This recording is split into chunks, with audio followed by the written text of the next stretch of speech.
I'm going to talk about the global economy, and the title suggests a little bit about what I'm going to explore, which is to say, is this a matter of zero-sum competition, or is there a global division of labor that is currently operating? And what I will argue is that within that global division of labor, there are winners and losers, and you can begin to see some of the reasons why in this little chart on the title page, which raises a really interesting question.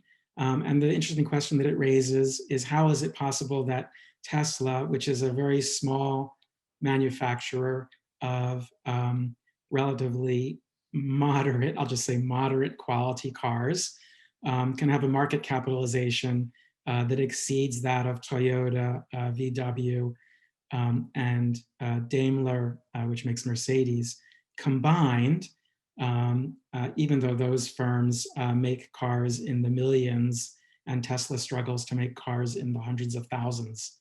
And the reason to think about this question of how the global division of labor is organized and how it relates to corporate strategies for profit is that this has huge consequences, not only for growth, but also for workers. So the Tesla paradox, that a company which has a very small headcount of workers and actually a very small physical production output can have this market capitalization exceeding all of these incumbents, is also mirrored in the larger picture. And so here you see a slightly deceptive chart. It's slightly deceptive because of the effects of COVID, but a slightly deceptive chart in which you can see that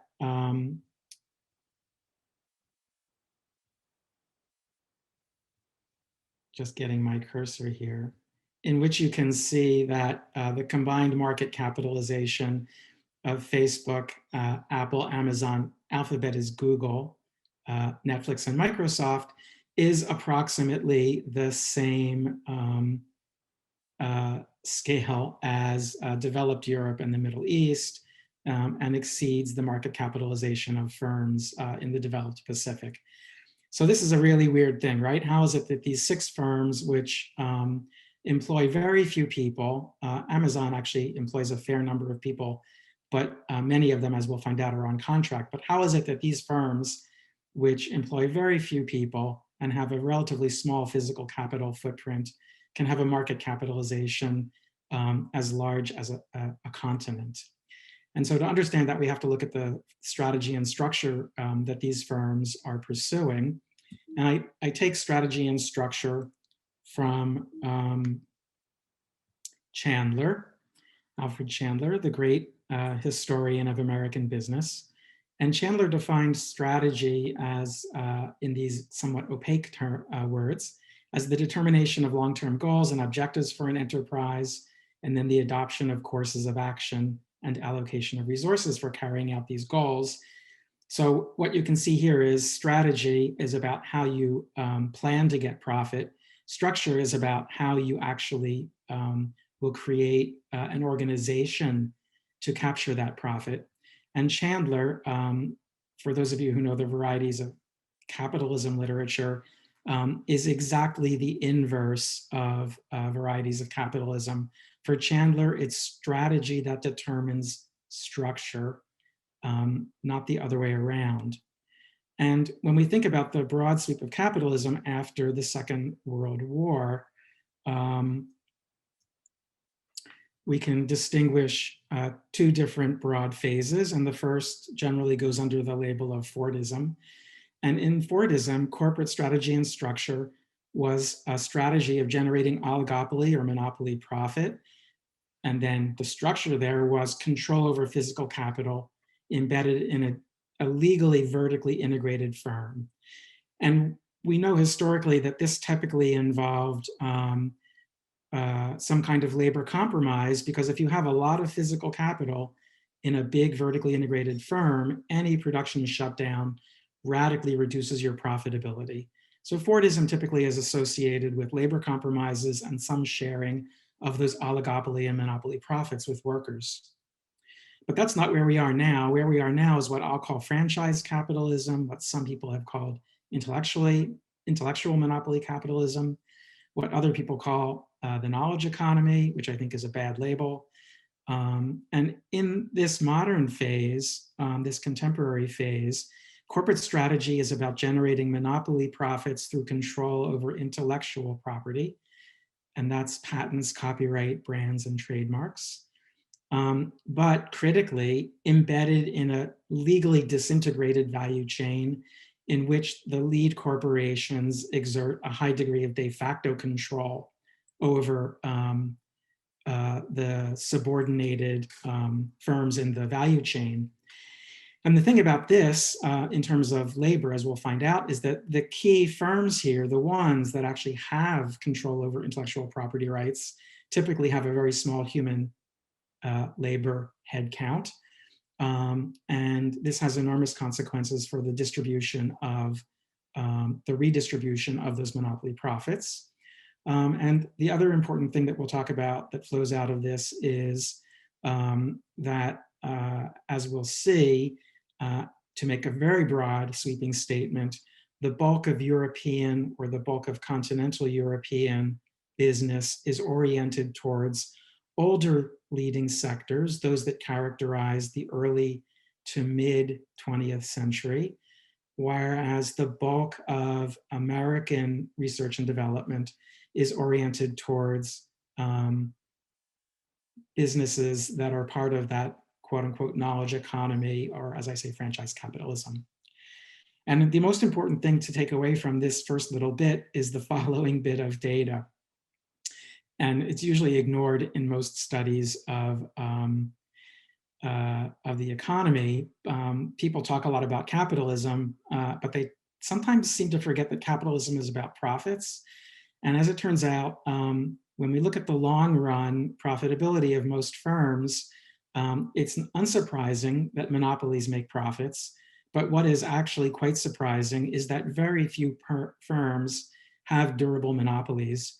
And if you look at the long-term equity returns for firms publicly listed firms in the US from 1926 to 2016, so 70 years, only about 4% of those firms account for the bulk of long-term equity returns.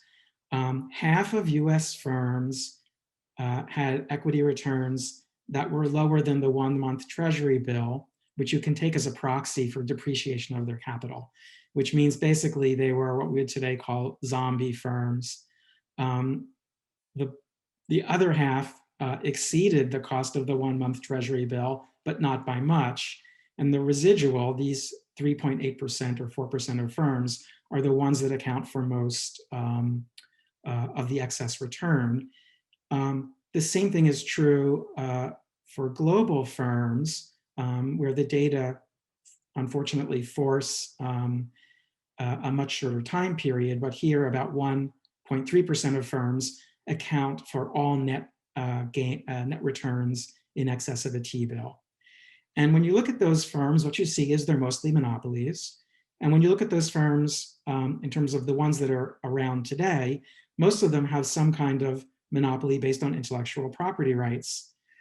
And here we have the beginning of an understanding of the modern political economy, because as we know, rhetorically, information wants to be free, right? And unfortunately, no. And here I have to have a little diversion because I don't know what you know. And so we need to talk about what kinds of goods exist in the economy. So for those of you who are familiar with this fourfold characterization of different kinds of property from Eleanor Ostrom, you can go back to checking your email, and I'll call you back into the lecture when I'm done with this. But what Eleanor Ostrom said was you can create a typology of 4 kinds of property based on 2 characteristics. The first characteristic is whether excludable access exists.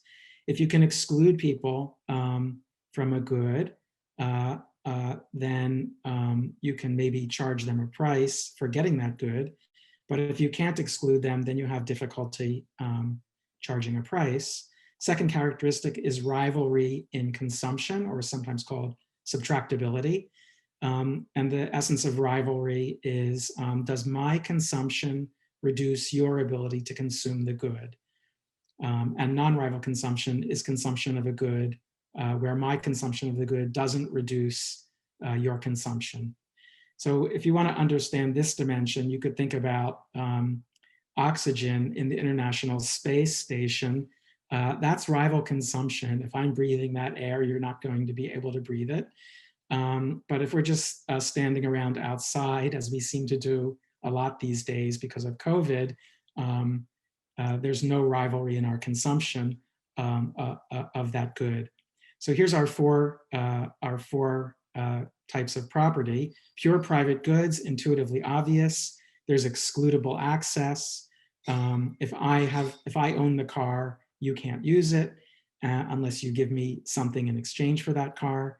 And when I'm driving the car, you can't be driving it also. Common pool goods, fish in the ocean are the usual example. Outside the whatever economic exclusion zones have been established, fish are free to be taken out, but so there's no excludability, but there's clear rivalry of consumption. If Chinese factory fishers sweep up all the fish around the Galapagos Islands, there's none left for anyone else.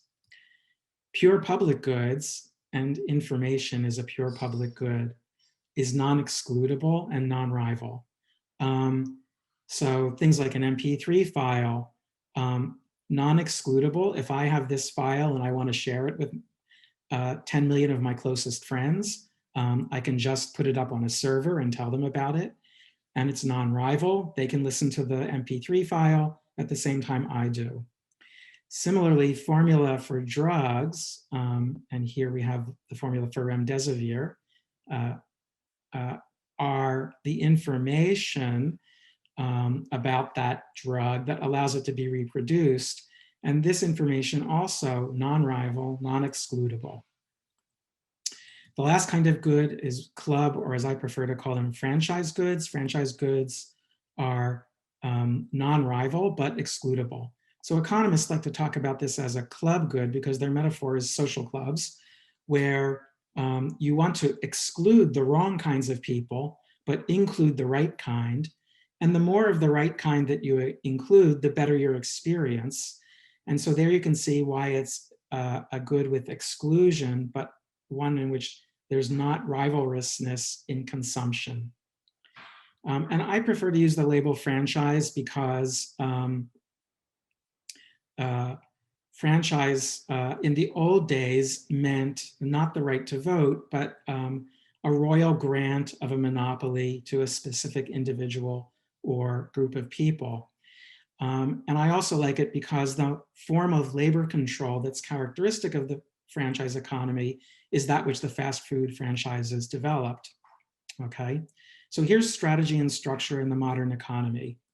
The strategy is to create excludability by changing public goods into franchise goods. You wrap an intellectual property right around what would otherwise be a good that would be in the public domain, infinitely reproducible, and non-rival in its consumption. You can't make money off of MP3 files unless you put digital rights management around it. And this is simply one example of a whole range of state-driven efforts to turn ideas into private property and therefore make monetization of that idea possible. So you know this is true because when we look at the arbiter of all that is right, proper, and real in the world, which is the stock market, what we see is that the stock market values intangible assets, the bulk of which are intellectual property rights, much more highly than it does physical assets. And this is not something that was true in the past. So what you see here in this chart is the shift from a Fordist economy in which control over physical capital gave you some kind of oligopoly or monopoly power in the market, and in which 83% of the capitalization of the 500 biggest firms in America was their physical capital footprint to an economy in which 90% of the market capitalization of those 500 firms is some kind of intangible asset. And that is not much different from what we see in Europe, although the values are lower. And again, because of data difficulties, we can't go back before 2005. But in the European economies, for the 350 largest firms, what we see is about 3/4 of capitalization is intangible assets. Note, however, that the absolute value of this market capitalization is substantially smaller than the US S&P 500, as you saw about 8 slides ago. Okay, so what does that mean when we look at the economy? What you can see is we have 3 different kinds of firms that are legally vertically disintegrated, but in fact tied together in global value chains. And in those global value chains, it's the ones that control the intellectual property that make the biggest profits by volume and often by rate. So this structure links 3 different kinds of firms. And at the top are these intellectual property right rich and human capital heavy firms that have shed all unnecessary labor and shed as much of the physical asset footprint as they can. And these are firms like Apple, and you can see the rest of the list here. They typically are organizing physical capital assets held by other firms that have a moderate human labor headcount, often with some degree of tacit knowledge, which is why they can make moderate profits, or where the huge investment needed to get into the business creates an entry barrier. So here again, if you think about Samsung, which until recently provided chips for Apple's cell phones, the barrier to entry is the $10 billion it costs to build a semiconductor fabrication plant. Finally, at the bottom are firms doing production of labor-intensive services and commoditized manufacturing. Again, that would be something like Foxconn, which is the assembler owned by Hon Hai that puts together Apple's phones. They tend to have a lot of lower skilled labor. They tend to have very small profit volumes, even though they're often highly exploitative of their workers. And so you can think about this global value chain that leads you to the Apple cell phone, which this is not, as the kind of archetypical structure in the new economy. But I want to stress that it's not just tech that has this structure. This is also true of the service economy as well. And it should be immediately obvious that the fast food franchise businesses have this structure of a brand owner, some kind of physical capital, and then an owner who exploits labor. But it's also true of things like the hotel industry, where you have companies that own brands and not much more. So Hilton owns roughly 16 specific brands that you'll see labeled on different hotel buildings, all of which are finely gradated and curated segments of the market intended to appeal to some slice of the traveling population.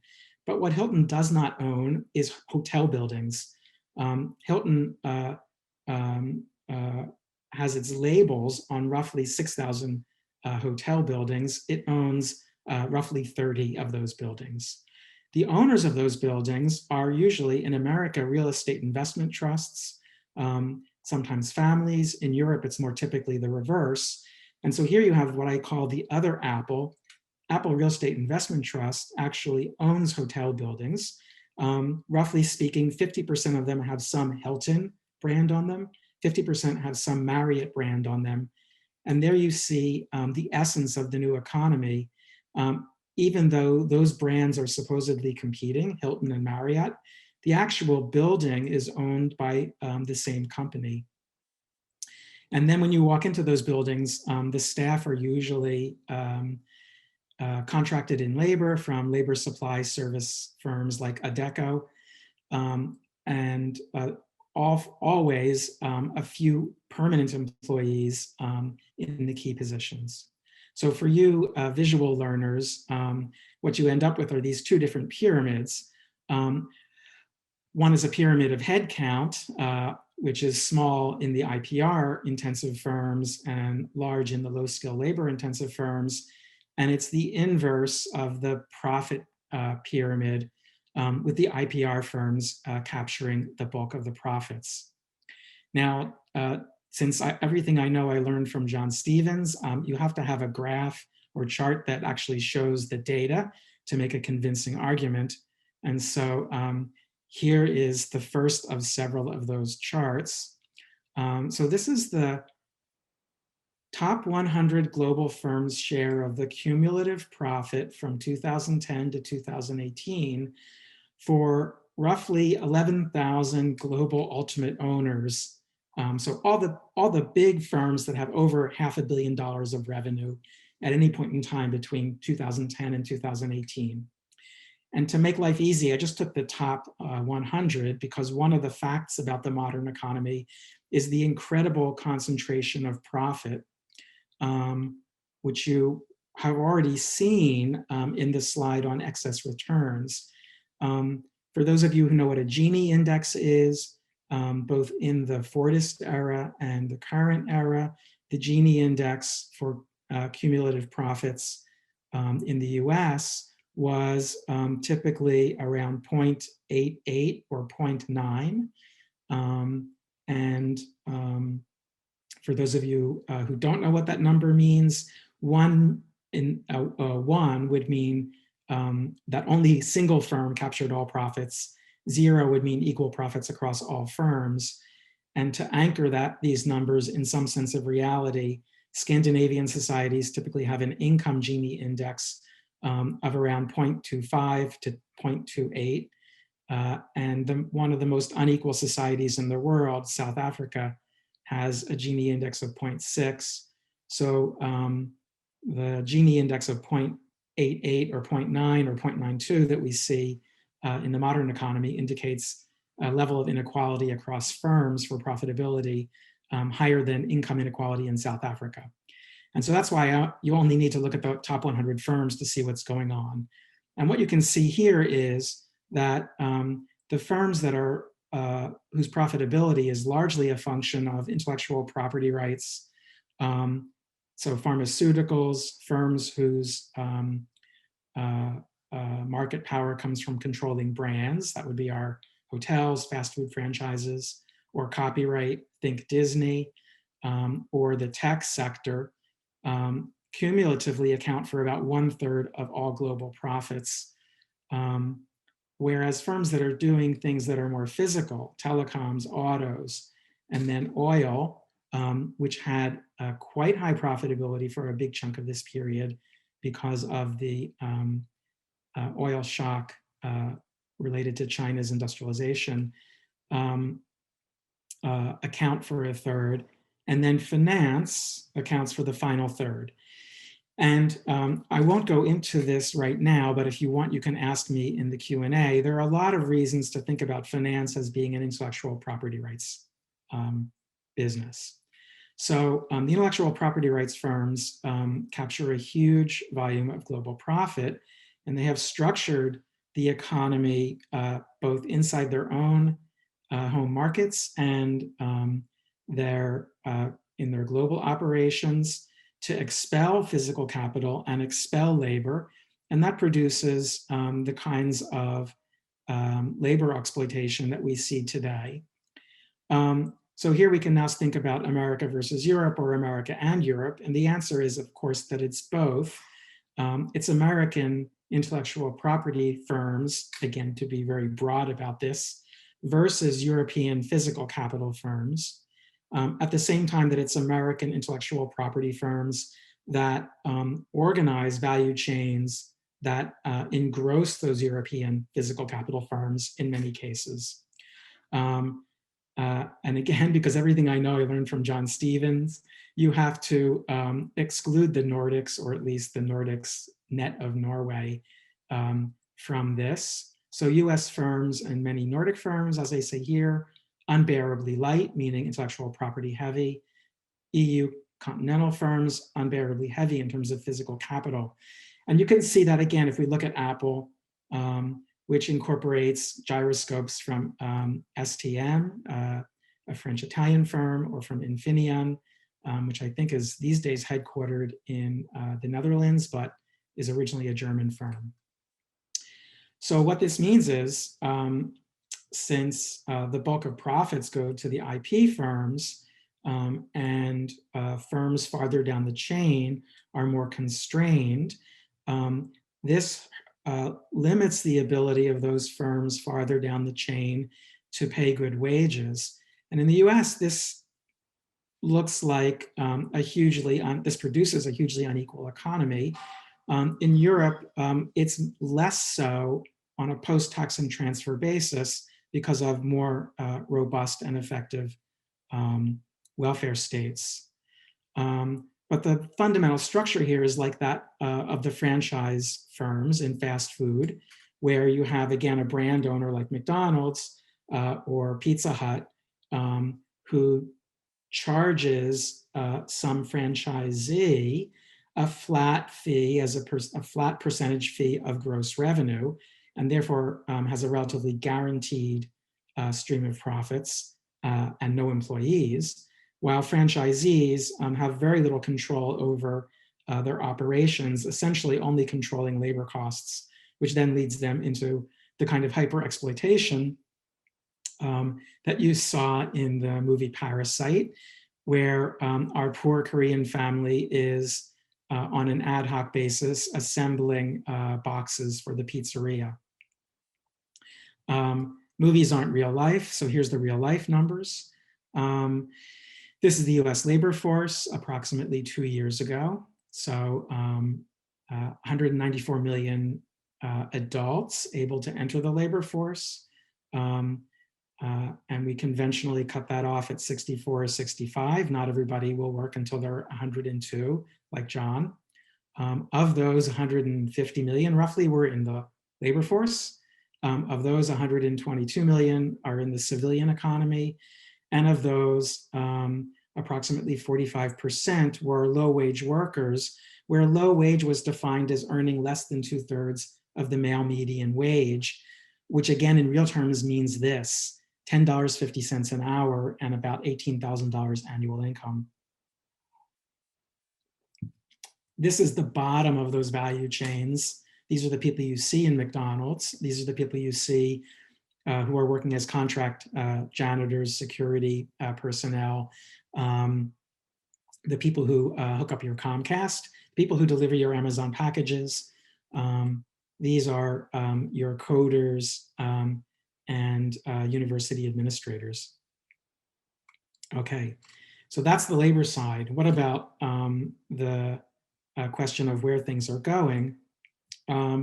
Here I'll turn to the US versus Europe question, and the way that we can see this tripartite division of labor reflected in the distribution of economic activity globally, and in particular by looking at R&D spending. And I pick R&D spending because it's a mistake to think of the economy as having new sectors and old sectors. What we have are new technologies, both in a hard sense of physical technologies, scientific discoveries, and also soft technologies, meaning organizational formats that are transforming all industries all at once in greater and lesser degrees. And so R&D here tells you something about what economies specialize in, and also what economies have firms that will probably dominate those sectors. So here you can see the relative share of R&D in each sector. Again, this is cumulative R&D spending from 2002 to 2018. And so these are percentage shares. These numbers are the actual total cumulative spending. And what you see is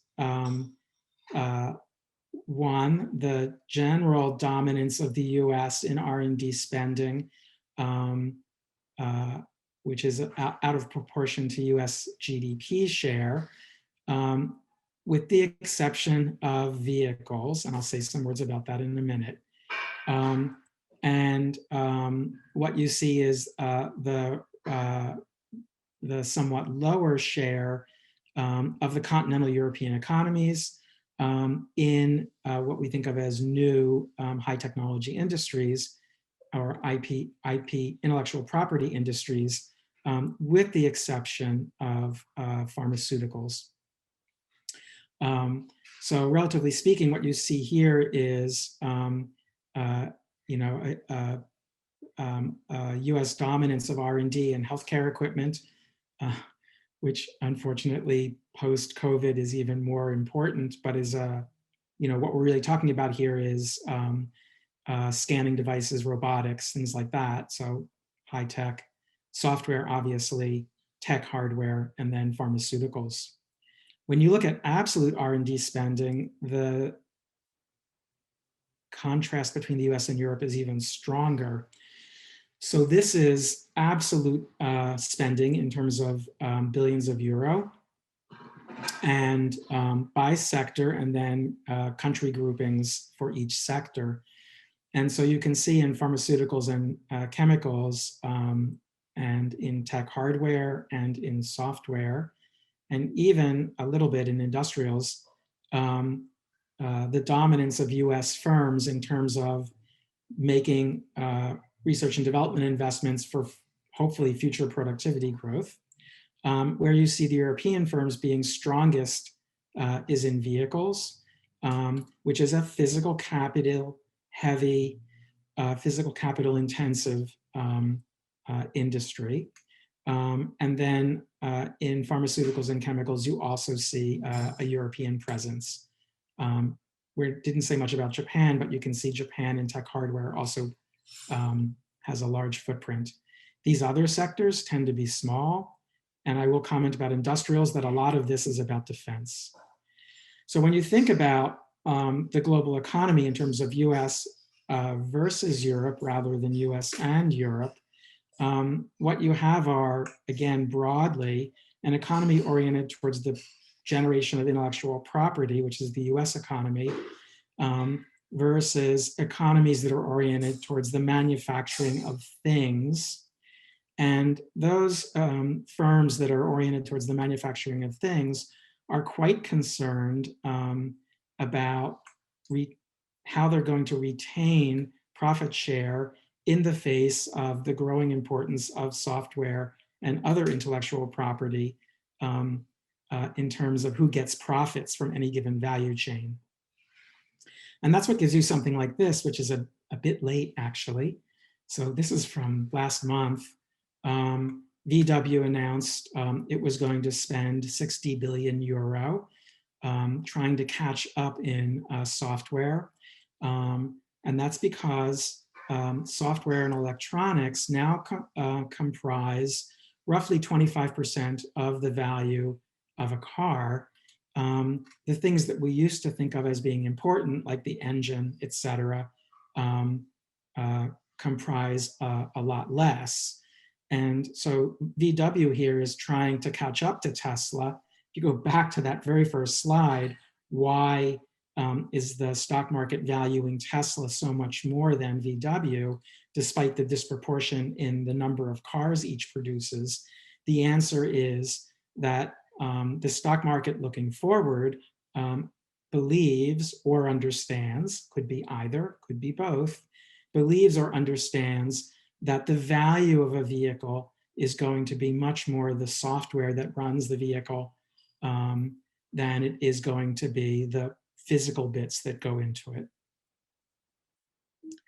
And then we can see this inside each society as well. So here I have some different way of presenting the same data, but what this does is take the 6 biggest sectors in the US on the basis of their share of research and development spending inside the US, and lines that up with their capital expenditures, their net sales, and their operating profits. And so here and up here, I have some notes about the largest component of each of some of these categories. But here you can see that in the US economy, not so surprisingly, pharmaceuticals, tech, and software are the major producers of R&D investments, and the major capturers of profits, although again, finance is out there. And they are not so much in proportion when it comes to spending for physical capital investment. Capital expenditure, by definition, is physical capital. Contrast that with vehicles in the US economy, where the profit generation is very low and the capital expenditure is very high. So keep this picture in mind. And then here's the picture for Germany. 6 big sectors. There's no surprise here. Vehicles are the dominant source of R&D spending, but also reflecting the physical capital intensity of production, the dominant physical capital investor, at the same time that the profit generation is relatively low, followed by pharma and chemicals. And then what's missing in the German economy is those other high-tech sectors. So here's tech hardware, most of which is Siemens. Here's software, most of which is SAP. By contrast, if I can just go back one slide to the US, where even in the software sector, we think of dominant firms. Microsoft and Google together account for less than half of the share that SAP accounts for in Germany. So to sum up, the modern economy is characterized by change in strategy and structure from the older Fordist period. The older Fordist period strategy for capturing profits was obtaining oligopoly or monopoly profits through control over physical capital embedded in vertically integrated firms. Those firms needed to negotiate some form of labor peace in order to have continuous production and therefore assure profitability. The modern economy is characterized by a strategy and structure in which the profit strategy is capturing profit through monopolies based on intellectual property rights, with production organized in legally disintegrated value chains that are de facto still being organized by the lead firm. In terms of American economy's relationship to Europe or to other parts of the world, what this produces is a hierarchical structure in which US firms that control intellectual property organize value chains in which European firms or continental European firms that are physical capital intensive provide inputs, or in the case of the car companies, are absorbing inputs from those US firms, and in which actual production is often subcontracted out to a third layer of labor-intensive, low-wage service and manufacturing firms. This has consequences for the labor market because the bulk of people end up at the bottom with low wages, and in the US, very little in the way of social protection. It has consequences for the future if we look at the differing patterns of R&D investment and the likely trajectory of the economy going forward. So now I'm happy to take questions and avoid answering them in any serious way.